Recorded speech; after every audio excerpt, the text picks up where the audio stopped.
Hello everyone. तो ये था मेरा दूसरा दिन आगरा में और मैं चल दिया था ताजमहल की तरफ सुबह 7 बजे ही, जिसकी आज तक सिर्फ कहानियाँ ही सुनी थी बुक्स वगैरह में। ताजमहल की जो टिकट है वो 50 रुपये पर पर्सन है, और यहाँ मकबरे की जो टिकट है विज़िट करने की वो अलग से 200 रुपीज़ एक्स्ट्रा लगते हैं उसके। और टिकट्स को आप ऑनलाइन भी बुक कर सकते हैं, जिसमें थोड़ा सा कंसेशन भी मिल जाता है। ताजमहल यमुना नदी की राइट साइड में बना हुआ है और इसको मुग़ल बादशाह शाहजहाँ ने अपनी बीवी मुमताज़ महल की याद में बनवाया था, और बाद में शाहजहाँ की कब्र भी यहीं पे बनवाई गई थी। ताजमहल 42 एकड़ में फैला हुआ है और 1631 में इसका काम चालू हुआ था और 1653 में पूरा हो गया था, जिसमें कि मुमताज़ महल की जो कब्र का काम था वो 1648 में पूरा हो गया था और बाकी का कंस्ट्रक्शन 5 साल तक चला था। ताजमहल बनाने के लिए इंडिया और सेंट्रल एशिया से, ईरान से काफ़ी सारे स्टोन कटर्स, पेंटर्स, कैलीग्राफर और डोम बिल्डर बुलाए गए थे और इसको इंडो इस्लामिक आर्किटेक्चर स्टाइल में बनाया गया था।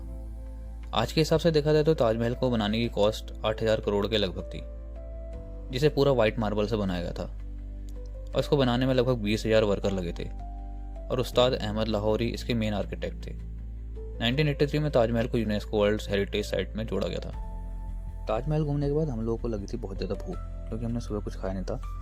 और उसके बाद हम लोग वहाँ से पहुँचे चौको जीवन रेस्टोरेंट, जहाँ मैंने अपने लिए ऑर्डर करी एक थाली, और थाली बहुत टेस्टी हो रही थी। और खाना खाने के बाद फिर हम लोग चल दिए थे फतेहपुर सिकरी की तरफ, जो कि मेन आगरा से 35 किलोमीटर दूर है। फतेहपुर सिकरी मुगल बादशाह अकबर ने 1571 में मुगल एम्पायर की कैपिटल बनाई थी। आर्कियोलॉजिकल सर्वे ऑफ इंडिया के एक्सकेवेशन के हिसाब से पहले यहाँ टेम्पल्स, हाउसिंग और कमर्शियल कॉम्प्लेक्स भी मौजूद थे। ये रीजन एंशिएंट इंडिया में शुंग एम्पायर के अंडर आता था और फिर 7वीं सेंचुरी से 1527 तक राजपूत राजाओं के अंडर आता था।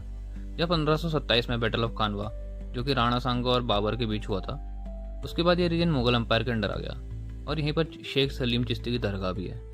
अकबर के बेटे जहांगीर का जन्म भी यहीं हुआ था 1569 में। यहाँ एक बहुत बड़ा बुलंद दरवाज़ा भी है, जिसकी हाइट लगभग 40 मीटर है और ये 1575 में कंप्लीट हुआ था और ये बनाया गया था गुजरात में जीत की खुशी में, जो कि 1572 की लड़ाई में जीते थे मुगल।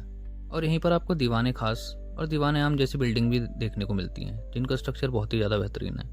और अंदर अकबर की एक सीटिंग बनी हुई है, जो कि काफ़ी हाइट में है। और पंचमहल जैसी बिल्डिंग, जिसमें कि 5 फ्लोर हैं और उसको बुद्धिस्ट आर्किटेक्चर स्टाइल में बनाया गया है और उसमें लगभग मिला के 176 कॉलम है टोटल, जिसमें कि ग्राउंड फ्लोर में जो है वो 84 कॉलम्स हैं टोटल।